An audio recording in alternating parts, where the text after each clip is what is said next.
بسم اللہ الرحمن الرحیم۔ حضرات محترم، میرے بھائی بہنوں اور بیٹیوں، میں رمضان میں تراویح کے بارے میں بیان کرتا ہوں۔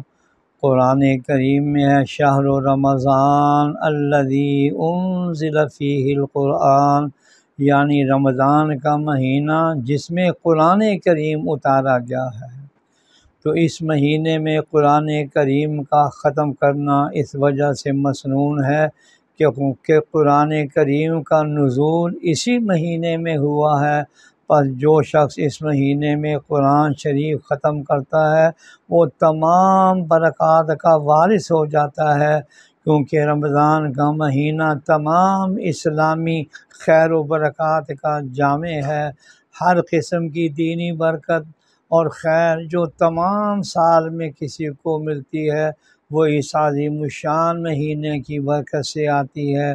اس مہینے کی جمعیت یکسوئی پورے سال کی جمعیت کا ذریعہ ہوتی ہے، اور اس مہینے کی بدحالی پورے سال کی پراگندگی کا سبب ہوتی ہے، کیونکہ تمام قسم کے خیرات اور بھلائیوں کا سرچشمہ صرف اور صرف یعنی قرآن مجید ہے، جو اللہ جل شانہ نے رمضان ہی میں مقرر کیا ہے۔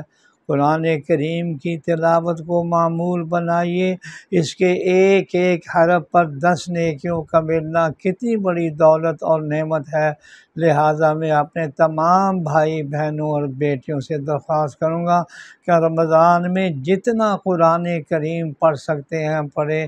حضرت جبرائیل علیہ السلام ہر رمضان میں جناب رسول اللہ صلی اللہ علیہ وسلم کے ساتھ قرآن کا دور فرمایا کرتے تھے، یعنی ایک مرتبہ جناب رسول اللہ صلی اللہ علیہ وسلم تلاوت فرماتے تو ایک مرتبہ حضرت جبرائیل علیہ السلام تلاوت فرماتے۔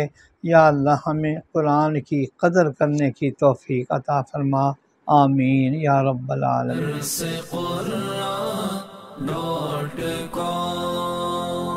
www.darsequran.com